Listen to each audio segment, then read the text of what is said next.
Hello there you guys, welcome to one of my videos.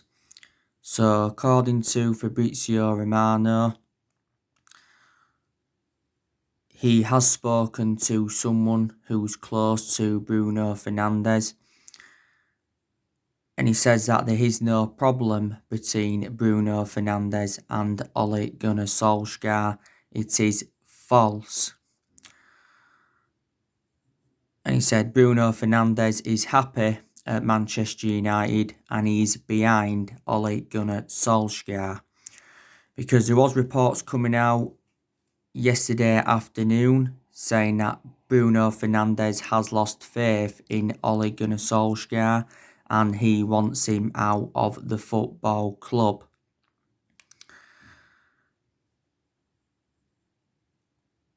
And it also mentioned that Bruno Fernandes has been infuriated with the board over the lack of transfer activity.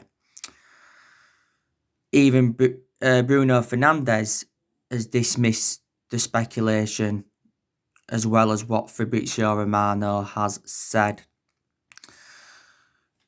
Because it did say, didn't it, that Bruno Fernandes had an argument with Solskjaer after our 6-1 defeat to Tottenham. And he said, it was because of Ole Gunnar Solskjaer's tactics in that 6-1 defeat to Tottenham. And it said that Bruno Fernandes was upset with Solskjaer because he was taken off at half-time and he was replaced by Thread. More positive news, by the way, regarding Bruno Fernandes. He does not now have to self-isolate. Don't forget, there was reports coming out yesterday saying that Bruno Fernandes could miss 4 games for Manchester United because Cristiano Ronaldo got tested positive for coronavirus recently, and he said Bruno Fernandes may have to quarantine for 14 days. That is now not the case. So Bruno Fernandes is going to be available for the Newcastle game on Saturday. Bruno Fernandes has been at Manchester United now for almost a year. We got him in a deal, was it, worth just over £46 million from Sporting Lisbon back in January. When Bruno Fernandes signed, I think he signed a 5-year deal with the football club with an option of a further year. I think he scored a lot of goals for Man United since he came in. A lot of his goals have come from the penalty spot. Don't forget he won some Matt Busby Player of the Year award. And I think he's won Premier League Player of the Month around 3 times, reflecting on his good run of performances. He's definitely the best signing we've made under Solskjaer. Probably one of the best signings we've made since the Sir Alex Ferguson era. So that's the breaking news on Bruno Fernandes. Now, I want to give you some news on Harry Maguire. So, Harry Maguire's troubles continue. Harry Maguire was sent off yesterday in England's 1-0 defeat to Denmark. Now, to be honest with you, I've got element of concerns about Harry Maguire. I think he's endured a bad start to the season for Man United. Don't forget the other month, he had that incident in Greece. And I think that Ole Gunnar Solskjaer needs to take the captaincy off Harry Maguire, because I don't think he's good enough to captain the team. I've said, we should give the captaincy to Bruno Fernandes because he's the one that shows leadership in the team. I think we'll keep Harry Maguire. This season is Harry Maguire's 2nd season at Manchester United. We definitely overpaid for him because we got him in a deal worth £80 million from Leicester last summer. So that means he's the 2nd most expensive sign at the club at the moment behind Paul Pogba. And he's the most expensive centre-half in the world.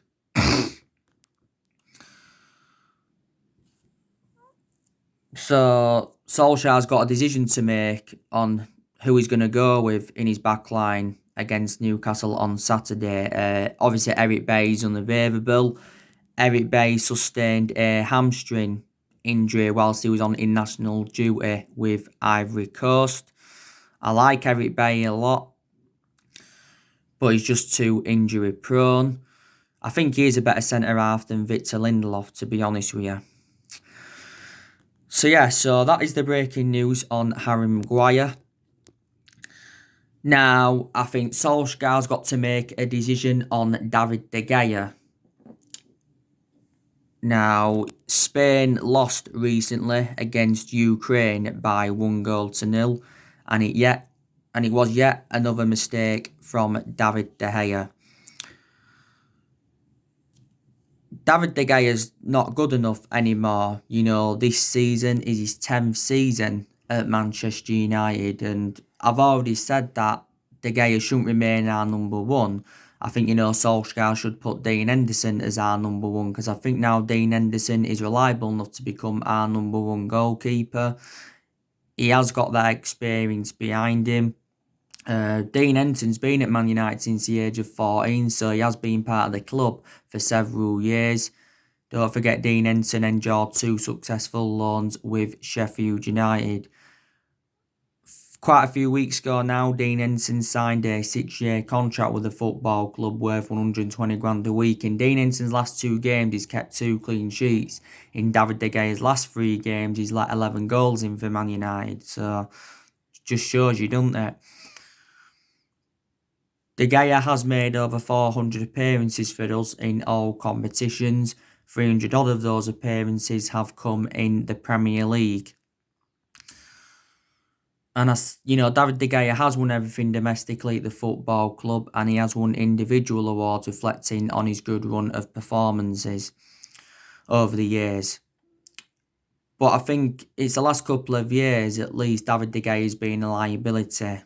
Reflects on the calamitous mistakes he's made. So I think probably David De Gea's had around 7 good years or so at Manchester United. We paid just over £18 million to him from Atletico Madrid back in 2011. I think there's a good chance that David De Gea could leave the football club next summer. Last September, he signed a 4-year contract with Manchester United worth 375 grand a week. So that makes him the highest paid goalkeeper in the world and the highest paid at the football club. So that's the breaking news on that. Yesterday on one of my videos I give you the breaking news on Paul Pogba. I think Paul Pogba is going to be leaving Manchester United next summer. According to Mundo Deportivo, Barcelona are interested in signing Paul Pogba on a free next summer when his contract with Manchester United expires. As it stands at the moment, Pogba's just got under a year left on his Man United contract, but the club do have an option to extend it for a further year. Last week, don't forget, Paul Pogba made an admission saying that his dream is to play for Real Madrid one day, and he wants to join Real Madrid. But don't forget, last year, he was talking a lot about Real Madrid and Zinedine Zidane, and he said he wanted to leave Manchester United because he was seeking for a new challenge. So you already know the news on Paul Pogba.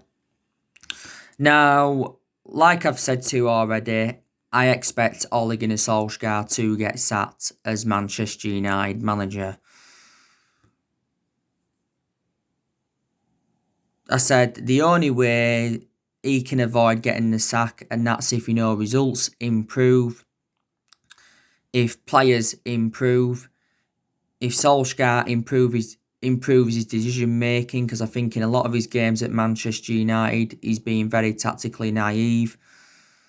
And obviously I think Solskjaer has got to exceed his expectations, and I think he's got to guide us to a top 4 finish. And he's also got to win a trophy, because we've not yet won out in terms of silverware under the Solskjaer era, and we haven't won a trophy for over 3 years.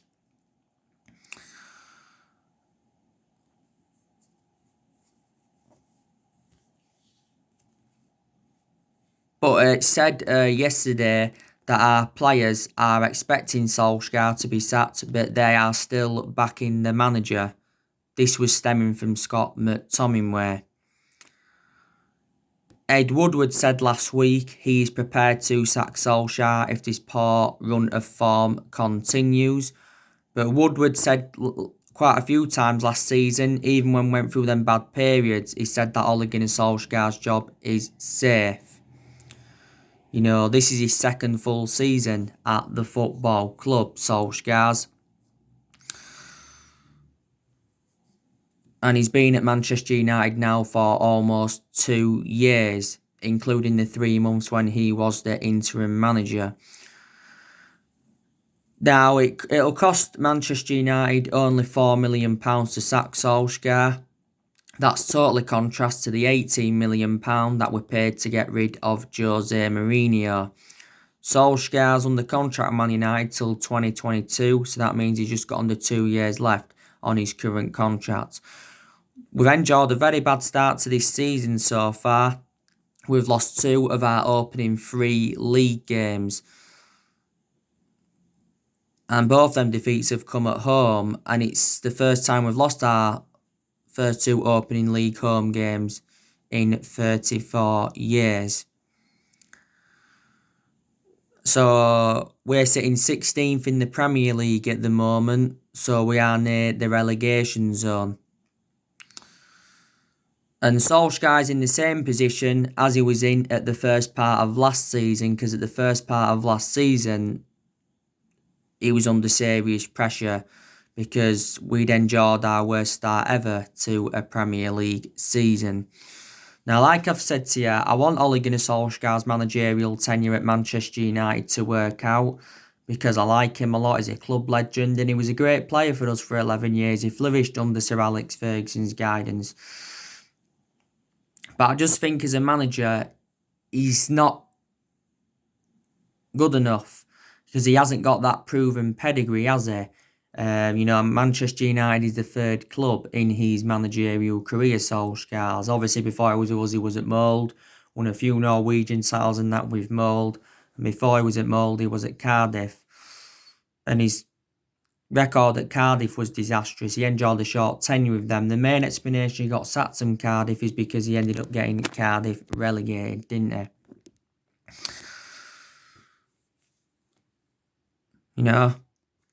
But, not all of the blame stems from Ole Gunnar Solskjaer, does it? Obviously there's players that have got to take responsibility because I think there's players at Manchester United that are not good enough. And there's players that have obviously enjoyed a bad start to the season. De Gea, he hasn't done good. Bissaka, he's enjoyed a bad start to the season. We'll keep Wan-Bissaka. But he just got to improve his attacking intent because that's what he's lacking at the moment. But Wan-Bissaka's defensive contribution's always been very, very good. This is his 2nd season at Man United. Got him in a deal worth £50 million from Palace last summer.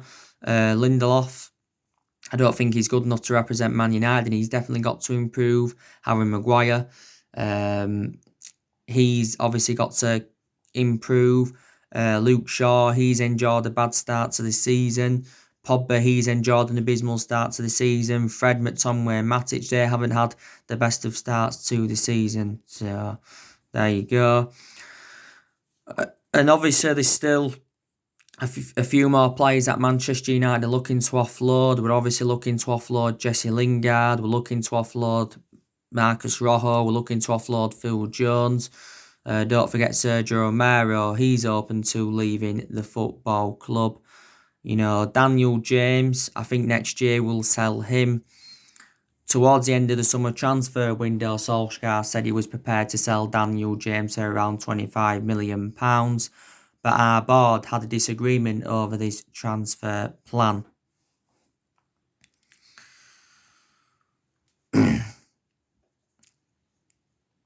But to be honest with you, I think the vast majority of the blame stems from the board.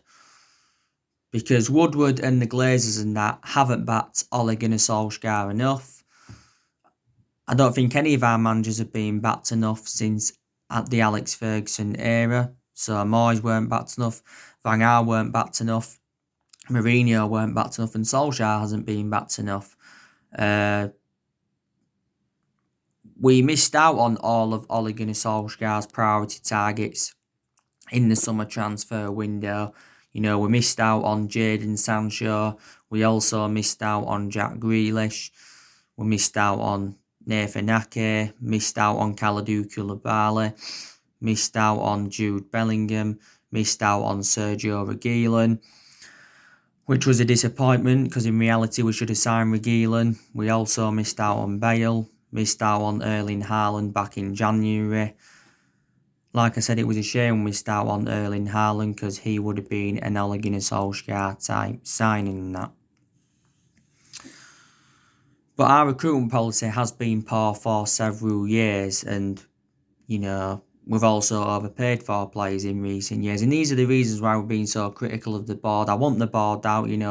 Woodward's been with us since 2012. The Glazers have been with us since 2005. Matt Judge, he's been with us around 7 seasons, and he's accountable for some of the failure of transfers. But like I've already said, the biggest culprits are the Glazers, because the Glazers have got no intentions of selling Man United, and they were the ones that recommended Woodward in and Matt Judge in to the football club. Now, Mauricio Pochettino is the favourite to replace Ole Gunnar Solskjaer at Manchester United. We're looking at Massimiliano Allegri, obviously, as an alternative to Mauricio Pochettino. There was reports coming out the other week saying that we was in contact with Mauricio Pochettino's representatives. He was linked with the managerial role at Man United after Jose Mourinho had got sacked. And I think Pochettino favours a move to Manchester United over Manchester City. Now, Pochettino's been managerless for like a year now. He was sacked from Tottenham last year. Tottenham made a bad mistake by getting rid of him. So far, he's managed 3 clubs in his managerial career. He managed Tottenham. He endured 5.5 years with Tottenham. Analysing the vast majority of his tenure with Tottenham were competing in and out of the top 4. But last year, guided Tottenham to their first ever Champions League final. Obviously, before Tottenham, he was at Southampton, enjoyed a short tenure with Southampton, but still guided Southampton to their highest ever finish in the Premier League era. And before Southampton, he was at Espanyol. But for me, Pochettino is well proven in the Premier League. His philosophy is good, and he's dealt with top players, and I think he would suit the strappings of the club, and I think he is a better manager than Solskjaer. If we was to appoint Mauricio Pochettino in, he would be our 5th permanent manager since the Sir Alex Ferguson era. I think it would be also beneficial if Manchester United could get a director of football in, because I did say, didn't I, that's one of the structural changes that we do need at the football club. And Solskjaer recently provided us with an update regarding the director of football, and he says Man United are still in search for one. Woodward has said quite a few times we've been looking for one. We've been in the process of trying to get a director of football since the Jose Mourinho era, and there's been quite a few former Man United players linked with that role. But it is one of the structural changes that we do need at the football club. You can have the best manager in the world. If the manager's obviously not got the right backing, then obviously the manager isn't going to succeed, is he?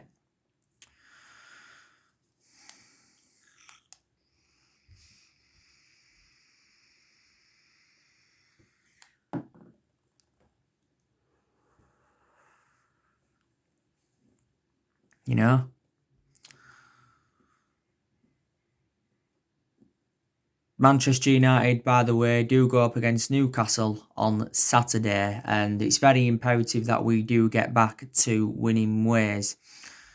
As you all know, for the game against Newcastle, Edison Cavani is unavailable due to COVID-19 restrictions, so he won't make his debut for the club on Saturday.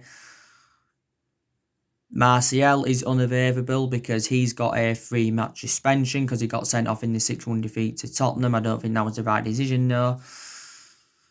Bruno Fernandes is now available, which is good news. Paul Pogba should be available, because I heard he might have to quarantine yesterday as well.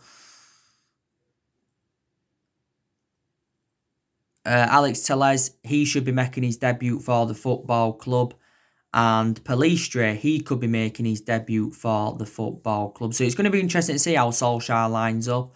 I think the only injuries we've got is Tuanzebe, Jones and Eric Bailly. They are the injuries that Man United have got. We should be winning against Newcastle. You know, Newcastle haven't lost in their last 4 matches in all competitions. They won their last league game against Burnley by 3-1. Newcastle are sitting 9th in the Premier League, aren't they? Their current manager, Steve Bruce.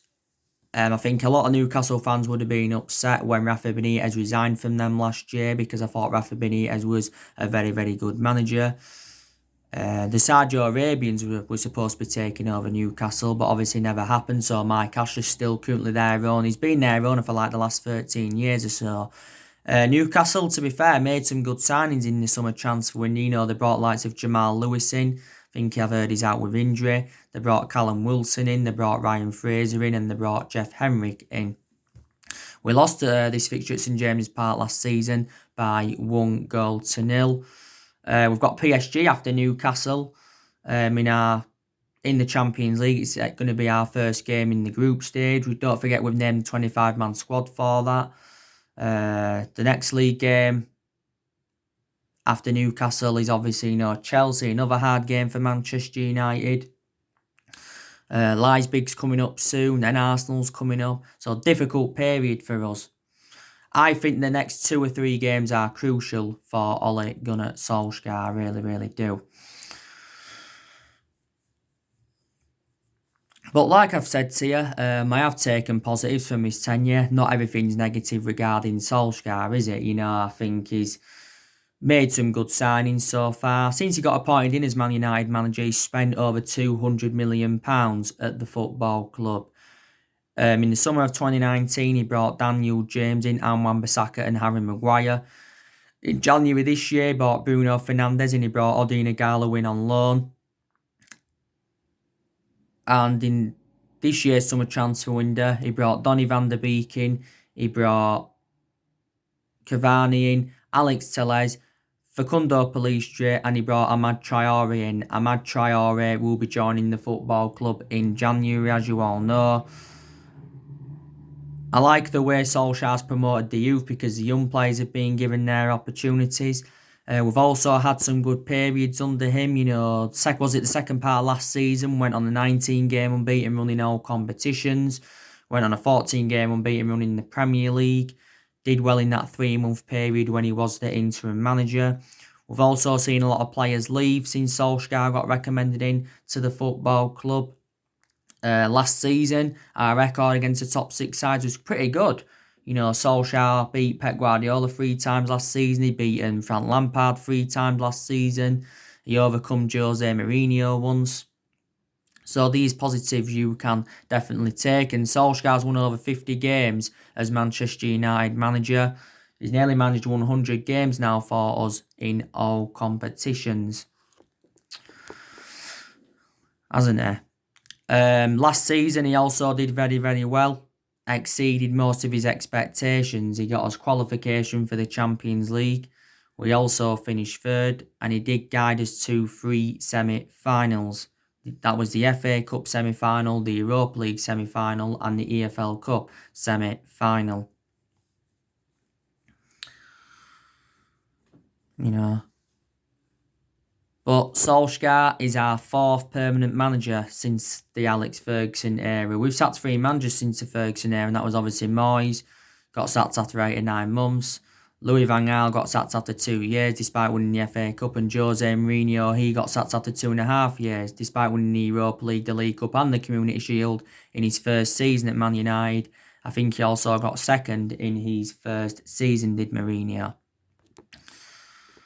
Like I've said to you recently, I think Man United have made a lot of mistakes in the last 7 years, and that's one of the main explanations why we've been so inconsistent. Obviously, I think we made a mistake giving Solsjaer the job permanently. There's some players we're giving contracts to who we shouldn't have given contracts to.